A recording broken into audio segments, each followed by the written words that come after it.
Hello everyone, this is Ayushi. Welcome back to the channel guys. आप सभी का स्वागत है कॉमर्स स्पॉटलाइट में। आज की वीडियो में मैं आपके साथ डिस्कस करने वाली हूँ जो भी डेटा मेरे पास अवेलेबल था, जो भी लास्ट ईयर्स में 3 to 4 साइकिल्स में एग्जामिनेशन हुए हैं, उनके डेटा के बेस पे मैं अब आपके साथ चीजें डिस्कस करने वाली हूँ कि क्या एक्चुअल में रियल कंपटीशन होता है यूजीसी नेट एग्जामिनेशन में। कितने बच्चे फॉर्म फिल करते हैं और कितने बच्चे एग्जामिनेशन देने जाते हैं, उनमें कितना बड़ा यहाँ पे डिफरेंस रहता है जो आपके कंपटीशन को कहीं हद तक कम कर देता है या ज्यादा कर देता है। उस चीज को हम समझते हुए चलेंगे, किस बेसिस पे कंपटीशन कम होता है और किस बेसिस पे कंपटीशन बढ़ता है। अभी हमारे पास कोविड तक बिल्कुल सही साइकिल चल रही थी, उसके बाद 2020 में साइकिल डिस्टर्ब हुई जहां पे मर्ज साइकिल हमें देखने को मिली। तो उनसे क्या चीजें हुई और क्या आउटकम्स हमें देखने को मिली हैं, वो सारी चीजें आपके साथ डिस्कस करूंगी। और कैसे ये जो चीजें मैंने ऑब्जर्व की हैं, मैंने इंटरप्रेट की हैं, वो आपको हेल्प कर सकती है आपके दिसंबर 2023 के एग्जामिनेशन को सक्सेसफुली क्लियर करने में। उन सारी चीजों को हम डिस्कस करने वाले हैं। तो मेरा नाम आयुषी है, आपके लिए पेपर 1 एंड पेपर 2 कॉमर्स की क्लासेस लेती हूँ। अगर आप for the very first time जुड़ रहे हैं हमारे साथ, तो चैनल को सब्सक्राइब कर लीजिए एंड वीडियो को शेयर कर दीजिए सभी के साथ जो भी दिसंबर के लिए प्रिपेयर करना चाहते हैं। और जो ऐसे एस्पिरेंट है जिनको थोड़ा डर लग रहा है या समझ नहीं आ रहा कि कैसे करें, अब हमारे पास 70 दिन बचे हैं, तो उनके लिए ये वीडियो बहुत ज्यादा इंपॉर्टेंट हो सकती है। क्योंकि आज मैं बात करने वाली हूँ स्टैट्स पे। जो डेटा हमारे पास है, नंबर्स हमारे पास है, उनको समझने की कोशिश करेंगे और समझते हुए ये कोशिश करेंगे कि कैसे अब हम अच्छे से तैयारी करके अपना जो ड्रीम है उसको पूरा कर सकते हैं, नेट जेआरएफ क्लियर करके असिस्टेंट प्रोफेसर बन सकते हैं और रिसर्च स्कॉलर बन सकते हैं। तो चलिए डिस्कस करते हैं, स्टार्ट करते हैं। सबसे पहली चीज आपको जो ध्यान में रखनी है वो ये है, अगर आप इस एग्जामिनेशन की तैयारी कर रहे हो और अगर आपने अभी तक जेआरएफ एप्लीकेशन को डाउनलोड नहीं किया है तो कर लीजिए, क्योंकि यहाँ पे आपके लिए बहुत सारी चीजें हैं जो प्रोवाइड की जाती हैं। डेली क्विजेज आपको मिलती हैं, पीवाईक्यूज आपको मिलने स्टार्ट हो जाएंगे बहुत जल्द, जहाँ पे आपको 2019 से लेकर 2023 तक के पीवाईक्यू मिलेंगे विद एक्सप्लेनेशन। यूट्यूब क्लासेस की पीडीएफ आपको मिलने वाली है, यहाँ पे आपको सारी क्लासेस की पीडीएफ मिल जाती है जिससे आप नोट मेकिंग कर सकते हैं और रिवीजन कर सकते हैं। काउंसलिंग सेशन रहते हैं, जो भी आपको कोई प्रॉब्लम होती है तो आप कॉल कर सकते हैं, मैसेज कर सकते हैं, टीम आपको हेल्प कर देती है। जो भी आपके डाउट्स होते हैं कंसर्न टीचर्स के साथ आप वो सॉल्व कर सकते हो। और अगर आपको कुछ भी हेल्प चाहिए, कुछ पूछना है, तो इन 2 नंबर पे आप कॉल कर सकते हो और मैसेज कर सकते हो। ठीक है, बैचेस भी रन करते हैं एप्लीकेशन पे। अगर आप जुड़ना चाहते हो, आपको लगता है कि थोड़ी सी गाइडेंस अगर मुझे मिल जाए, सारा मटेरियल मुझे रेडीमेड मिल जाए तो आपके लिए ईजी हो सकता है, तो आप कोर्सेज को ज्वाइन कर सकते हैं। ये आपको ईज प्रोवाइड कर देंगे आपकी तैयारी में, जहाँ पे आपको video courses, PYQ solution, handbooks और टेस्ट सीरीज मिल जाती है। और कॉमर्स का कोर्स मैं वहाँ पे रन कर रही हूँ। और कॉमर्स के अलावा अगर आपको कोई और पेपर 2 है तो आप जुड़ सकते हैं। डिफरेंट पेपर 2 ऑफर किए जाते हैं जेआरएफ एप्लीकेशन पे। केवल पेपर 2 लेना चाहते हो, पेपर 1 अच्छा है, पेपर 1 अच्छा नहीं है, पेपर 2 अच्छा है, केवल पेपर 1 के लिए जुड़ना चाहते हो, तो ये ऑफरिंग्स आपके लिए है। और बहुत जल्द टेस्ट सीरीज भी लॉन्च होने वाली है। तो चलिए बात करते हैं आज स्टैट्स पे, डेटा पे। अब जितने भी हमारे एग्जामिनेशन हुए हैं, मैं यहाँ पे 4 एग्जामिनेशन की बात करूंगी। 2021 से लेके 2023 तक की हम बात करेंगे। 21-22, ठीक है, फिर 22 में हुआ था, फिर 23 में हमारे पास 2 पेपर हुए हैं, उनकी हम डिस्कशन यहाँ पे करने वाले हैं। तो देखिए, सबसे पहला जो हमारा दिसंबर 2020 और जून 2021 का मर्ज साइकिल हुआ था, इसका जो एग्जामिनेशन का पैटर्न है इसको समझते हैं। कितने बच्चों ने रजिस्टर किया था, कितनों ने अपीयर किया एग्जामिनेशन और कितनों का सिलेक्शन हुआ, ये इंफॉर्मेशन आपके लिए बहुत ज्यादा इंपॉर्टेंट हो जाती है।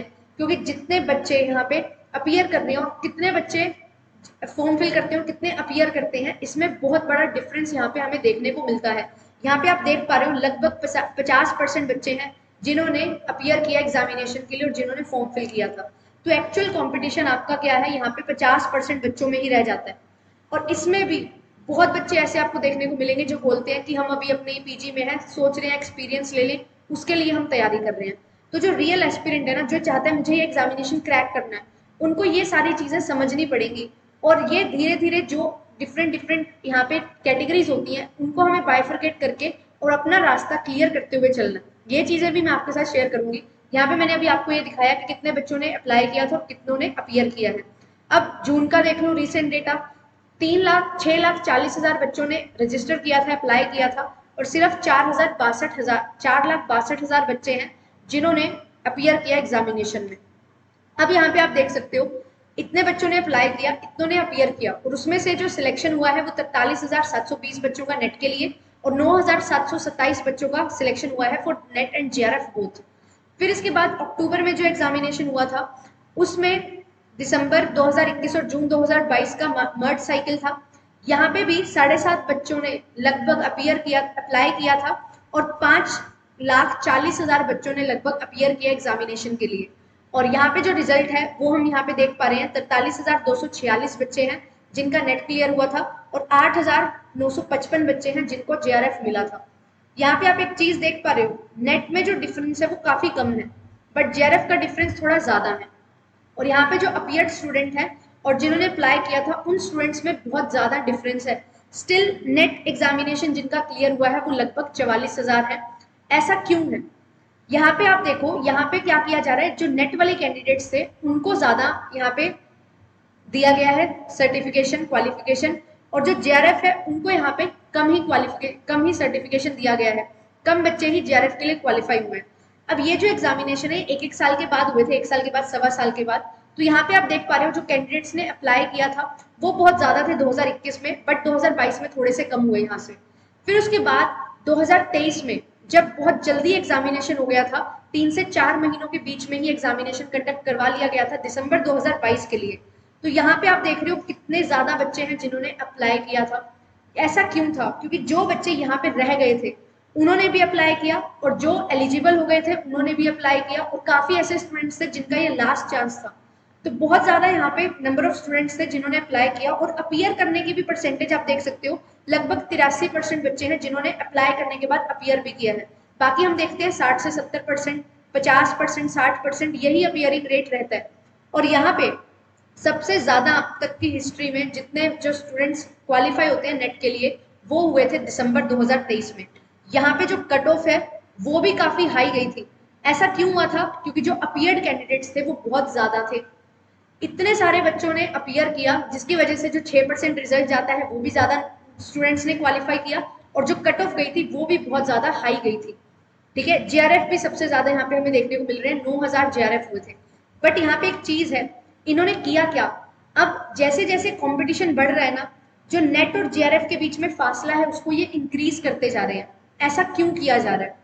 क्योंकि जो जेआरएफ होल्डर्स हैं वो कहीं ना कहीं पीएचडी में एडमिशन लेंगे। पीएचडी में एडमिशन लेंगे तो उनको वहां पे पीएचडी के लिए सीट्स भी निकालनी पड़ेंगी, वैकेंसी होंगी तभी तो वो अप्लाई कर पाएंगे, तभी उनका एडमिशन हो पाएगा। तो आप ये देख रहे हो कि एग्जामिनेशन बहुत जल्दी जल्दी यहाँ पे हो रहा है, बट नेट के लिए तो बहुत बच्चे क्वालिफाई कर जा रहे हैं, बट जेआरएफ के लिए क्वालिफाई नहीं कर पा रहे हैं क्योंकि सिलेक्शन रेट यहाँ पे कम किया जा रहा है। फिर उसके बाद जून की अगर मैं बात करूं, रिसेंट एग्जामिनेशन जो हुआ, 6,40,000 बच्चों ने अप्लाई किया, उनमें से 4,60,000 बच्चों ने अपियर किया, और 37,242 बच्चे हैं जिनका नेट क्लियर हुआ, और सिर्फ 4,937, आप मान के चलो कि 5,000 बच्चे हैं जिनका जेआरएफ क्वालिफाई हुआ है। तो यहाँ पे हमें क्या चीज देखने को मिल रही है कि जैसे जैसे टाइम बीतता जा रहा है वैसे वैसे जो नेट और जेआरएफ का बीच का फासला है वो बढ़ता जा रहा है। जितने नेट क्वालिफाई करते हैं कैंडिडेट्स उनसे बहुत कम क्वालिफाई कर पा रहे हैं आप जेआरएफ के लिए कैंडिडेट्स। तो ये चीज हमें समझनी पड़ेगी। अगर आप इस बार एग्जामिनेशन की तैयारी कर रहे हो तो ये चीज मान के चलो कि अभी भी जितने बच्चे नेट क्लियर करेंगे उसका बहुत कम प्रोपोर्शन है जो जेआरएफ क्लियर करेंगे। तो कंपटीशन आपको यहाँ पे बहुत ज्यादा हाई देखने को मिलने वाला है। और अगर मैं बात करूं कि रियल कंपटीशन किसके साथ होता है, रियल कंपटीशन वो टॉप मोस्ट जो 6 से 10% बच्चे हैं ना उनके बीच में ही रहता है।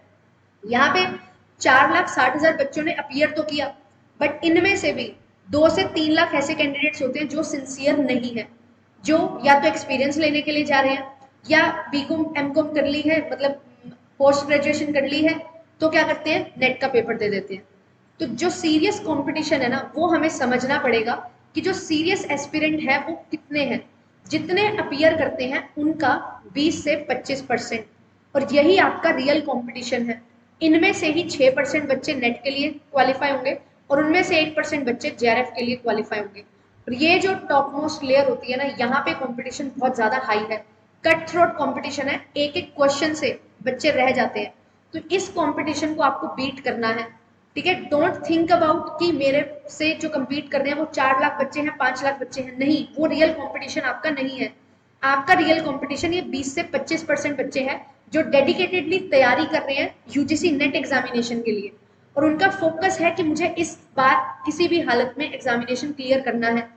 इसका आपको प्रूफ मैं आपको देती हूँ। यहाँ पे देखो, दिसंबर 2021 और जून 2022 वाला एग्जामिनेशन हुआ था, उसके 4 महीने बाद दिसंबर 2022 के लिए एग्जामिनेशन हुआ, ठीक है, अक्टूबर से फेब के में हुआ। तो यहाँ पे आप देख रहे हो जो 7.5 लाख बच्चे थे जो 1 साल के टाइम पीरियड में जिन्होंने फॉर्म फिल किया था, उनमें से भी आप देख लो कितने बच्चे तो नए आए होंगे, तो कितने रिपीट बच्चे किए होंगे जिन्होंने 10 लाख बच्चों ने फॉर्म फिल कर दिया था। तो ये जो बच्चे होते हैं ना 20 से 25% जो सीरियस कैंडिडेट्स हैं, उन्होंने इस मौके को बिल्कुल भी जाने नहीं दिया, और इसी बदौलत यहाँ पे आप देख पा रहे हो कि 10 लाख में से 8,30,000 बच्चे हैं जो अपीयर भी कर रहे हैं इस एग्जामिनेशन में। इतना ज्यादा रेट जिन्होंने यहाँ पे है कि जो अपीयर भी कर रहे हैं फॉर्म फिल करने के बाद, और ये कारण है जो कट ऑफ है बहुत ज्यादा हाई आपकी जाती है। तो ये चीजें आपको समझनी होंगी, और ये जो 20 से 25% बच्चे हैं ना, ये बहुत ज्यादा हाई कंपटीशन आपके लिए है, और ये बहुत अच्छे से मेहनत कर रहे हैं। अब मैंने आपको ओवरऑल बताया, अब मैं थोड़ा सा और इसको क्लैरिटी देती हूँ आपको। मैं दिखाती हूँ आपको कॉमर्स के जो पेपर्स हुए थे उनमें कितना हमारा स्कोर रहा था। अब आपके सामने यहाँ पे देखना, ये जो है ये दिसंबर 2020 और जून 2021, सबसे पहले वाला जो मैंने आपको दिखाया था ना, उसका ये रिजल्ट है। यहाँ पे आप देखो कितने बच्चे हैं जिन्होंने अपीयर किया सिर्फ कॉमर्स में, 1,34,224 बच्चे, जहां पे 12,67,000 टोटल बच्चों ने अपीयर किया था, अप्लाई किया था, और अपीयर होते हैं यहाँ पे 74,000। तो आप देख रहे हो लगभग आधे बच्चे, 50% बच्चे हैं जिन्होंने अपीयर किया एग्जामिनेशन को फॉर्म फिल करने के बाद। अब इसके बाद 2022 की बात करते हैं। 2022 में लगभग 9 साढ़े 9 बच्चे, 8.5 बच्चे, इस लाख बच्चे थे जिन्होंने अप्लाई किया था, और उनमें से बच्चों ने अपीयर किया था। कॉमर्स की अगर मैं बात करूं यहाँ पे 87,600 बच्चे हैं जिन्होंने रजिस्टर किया था, और 49,743 बच्चे हैं जिन्होंने अपीयर किया एग्जामिनेशन के लिए। तो आप देख रहे हो 90 से 50, तो ऑलमोस्ट 55% और से 60% के बीच में बच्चे हैं जिन्होंने यहाँ पे अप्लाई किया। और इनमें से जो कैंडिडेट सिलेक्ट हुए थे वो भी जो जेआरएफ थे लगभग 900 बच्चे थे, ठीक है, और जो जिन्होंने नेट क्लियर किया था वो 1100-1200 के करीब बच्चे थे इस साइकिल में। फिर अब बात करते हैं जो हमारे पास यहाँ पे रिजल्ट आया जून का। जून में आप देखो कॉमर्स के कितने बच्चे हैं, 54,380, और अपीयर कितने किए, 38,399, मान के चलो 40,000। तो यहाँ पे भी जो रजिस्टर्ड कैंडिडेट्स हैं वो कम हो रहे हैं, अपीयर्ड कैंडिडेट्स यहाँ पे बढ़ रहे हैं। जून की मैं बात कर रही हूँ। और यहाँ अगर मैं फेब की बात करूँ तो फेब में बहुत सारे बच्चे थे जिन्होंने फॉर्म फिल किया था, ठीक है, जिन्होंने अप्लाई किया, क्योंकि 10 लाख बच्चों ने अप्लाई किया था और 8,30,000 बच्चे पेपर देने गए थे, और कट ऑफ यहाँ पे बहुत ज्यादा हाई रही थी, और नंबर ऑफ कैंडिडेट्स जिनका सिलेक्शन हुआ था वो भी बहुत ज्यादा था, लगभग 52,000 नेट कैंडिडेट्स थे। तो यहाँ पे इस चीज को हमें समझना पड़ेगा, इस कंपटीशन को, इस रियल कंपटीशन को हमें समझना पड़ेगा। नॉट थिंक अबाउट दीज जो आपको बताया जाता है, इतने बच्चे अपीयर करते हैं, इतने बच्चे अपीयर करते हैं, हमें उससे मतलब नहीं है। हमें ये मतलब है जो ये अपीयर कर रहे हैं उनमें से कितने बच्चे सीरियस एस्पिरेंट्स हैं, क्योंकि ये आपके लिए एक्चुअल कंपटीशन है, ये आपको कम्पीट कर रहे हैं। अगर आप एक सीरियस एस्पिरेंट हो ना, तो आप इनके बारे में सोचो, और ये कितना फिर मेहनत कर रहे हैं टॉप 6% आने में, उनके बारे में यहाँ पे सोचो। जितनों ने अप्लाई किया उनका 6% रिजल्ट कभी नहीं जाता, जितनों ने अपीयर किया उनका 6% रिजल्ट जाता है, और अपीयर करने वाले बच्चे अप्लाई करने वाले बच्चों से काफी कम होते हैं। और यहाँ पे कुछ बच्चों की तो छटनी हो जाती है कि सीरियस कैंडिडेट्स है या नहीं, ठीक है, 2-3% हो सकते हैं जिनका वैलिड रीजन हो सकता है, या फिर कोई मजबूरी हो सकती है कि वो नहीं जा पाए, बट जो बाकी बच्चे हैं वो आप देख सकते हो यहाँ पे स्क्रूटनाइज हो गए। अब इनमें से भी जो बिल्कुल रियल कॉम्पिटिशन होगा वो सिर्फ 20 से 25% का होगा। इसको आपको टारगेट करना है, और इसको टारगेट करते हुए आपको अपने एग्जामिनेशन को क्वालिफाई करना है। और एक और चीज यहाँ पे मैंने बताई कि नेट और जेआरएफ के बीच में जो डिफरेंस है वो बढ़ता जा रहा है, गैप बढ़ता जा रहा है। तो डोंट थिंक कि अगर मैं 100 बच्चों में से 6 बच्चों को नेट दे रही हूँ, नेट क्लियर हो रहा है जिनका, तो उनमें से एक बच्चे का जेआरएफ होगा ही होगा, या 2 बच्चों का जेआरएफ होगा ही होगा। नो, क्या पता यहाँ पे 1% से भी कम रिजल्ट हो, क्या पता 0.5% जेआरएफ जाए। तो आपको यही कोशिश करनी है कि मेरे को 0.5% स्टूडेंट्स में आना है। अगर 1 लाख बच्चे क्लियर कर रहे हैं तो मेरे को टॉप, सबसे पहले तो यहाँ पे 600 बच्चों में आना है, 6,000 बच्चों में आना है, देन उसके बाद मुझे टॉप 1,000 बच्चों में आना है जिनका जेआरएफ क्लियर होगा। ये चीज आपको समझनी है। अगर इतना आप टारगेट लेके चलोगे तो आपके लिए इजी हो जाएगा इस पेपर को सॉल्व करना और इस पेपर को क्वालिफाई करना। अदरवाइज चीज़ें थोड़ा सा गुमराह आपको करती रहेंगी, जो डेटा है आप गलत अगर तरीके से इंटरप्रेट करोगे तो आपके लिए वो चीज़ें सही नहीं रहेंगी। इस वीडियो को बनाने का मेरा मेन मोटिव यही था कि आप ये समझ पाओ कि किस तरीके से अब कंपटीशन इंक्रीज हो रहा है। हम बात करते हैं डे बाय डे लेवल बढ़ता जा रहा है, लेवल बढ़ तो रहा है बट आप भी उसी लेवल की तैयारी करोगे तो आपके लिए वो चीज़ें ईजी हो जाएंगी ना। आप इन 20 से 25% बच्चों को टारगेट करो कि ये वो बच्चे हैं जो 70% मार्क्स लेके आने वाले हैं, तो मुझे इन 70% के लिए फाइट करना है। मुझे नहीं देखना कि 10 लाख बच्चों ने फॉर्म फिल किया या 12 लाख बच्चों ने फॉर्म फिल किया। मुझे ये देखना है जिन्होंने फॉर्म फिल किया उनमें से कैंडिडेट्स जो सीरियस हैं वो कितने हैं, और उनके लिए मेरे को फाइट करना है। उनमें से मेरे को 6% में कैसे आना है और क्या मेरी स्ट्रेटेजी होनी चाहिए। नेट एग्जामिनेशन और जेआरएफ में क्यों डिफरेंस आता जा रहा है उसको मैं कैसे कवर करूं। जिनका नेट क्लियर होता जा रहा है उनको ये चीज बहुत अच्छे से समझने की जरूरत है कि उनका जेआरएफ क्यों नहीं क्लियर हो पा रहा, क्योंकि उन्होंने पिछली बार से एफर्ट तो ज्यादा किए बट एनटीए ने भी क्या किया, गैप ज्यादा कर दिया। तो जो एफर्ट किए थे वो फिर किसी काम नहीं आए। तो आपको डबल रेट से एफर्ट करना है। अब आपको ये कोशिश करनी है, अगर आपका नेट क्लियर हो रहा है तो आपको 10 से 15 क्वेश्चन और ज्यादा सही करने की कोशिश करनी है सो दैट आपका जेआरएफ क्लियर हो जाए। तो ये चीज को समझना बहुत ज्यादा जरूरी है। इन चीजों को समझोगे तो आपके लिए इजी हो जाएंगी चीजें और आप अच्छे से एग्जामिनेशन के लिए प्रिपेयर करके उनको क्वालिफाई भी कर पाओगे। तो ये चीज आपको यहाँ पे समझनी है कि किस तरीके से कट ऑफ जाती है और किस तरीके से यहाँ पे डिफरेंसेस हमें देखने को मिल रहे हैं सो दैट आप अच्छे तरीके से प्रिपेयर कर सको। ठीक है, तो मैं डेली क्लासेस लेती हूँ, शाम को 5 बजे क्लासेस होती हैं, आप ज्वाइन कर सकते हैं। क्वेश्चन प्रैक्टिस करना बहुत ज्यादा जरूरी हो जाता है, तो क्वेश्चन प्रैक्टिस पे ही फोकस करते हुए हमारी क्लासेस हैं जो डेली चलती हैं, तो आप मुझे ज्वाइन कर सकते हैं इसी चैनल पे। और वीडियो अच्छी लगती है तो जरूर लाइक शेयर किया करो उन सभी के साथ जो इस चीज को समझ के अपनी तैयारी को थोड़ा और बूस्टअप करें और अपनी तैयारी को अच्छे लेवल से करते हुए चले। ठीक है, तो प्लेलिस्ट आप विजिट कर सकते हैं, कंटेंट आपके लिए बहुत सारा यहाँ पे ऑलरेडी कवर्ड है। आप रिविजन करते रहिए, कोई भी डाउट आपको होते हैं तो आप कमेंट सेक्शन में पूछ सकते हैं। Thank you so much.